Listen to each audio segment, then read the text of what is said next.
La Jeune Chambre économique de Monaco a fêté son 50e anniversaire en décembre 2013. Après un demi-siècle d'exercice en principauté, la nouvelle équipe, dirigée par Cédric Cavassino, souhaitait apporter un souffle nouveau pour 2014. Aujourd'hui, il est l'heure pour le président sortant de dresser un bilan de cette année écoulée.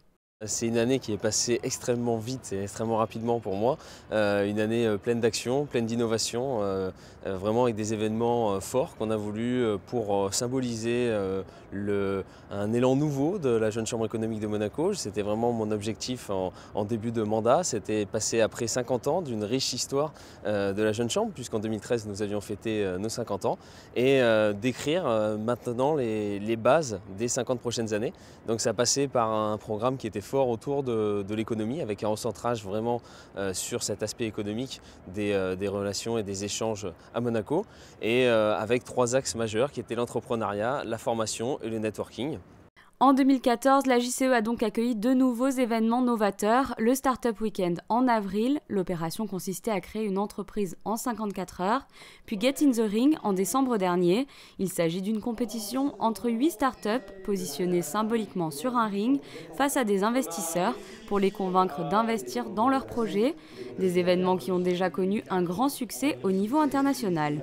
Startup Weekend, c'est un concept qui est américain, qui est soutenu par la fondation Kaufman, qui dans le monde œuvre pour favoriser l'entrepreneuriat pour les jeunes. Et Get in the Ring, c'est un concept néerlandais, qui a été exporté dans le monde entier dans les années qui ont suivi sa fondation en 2009.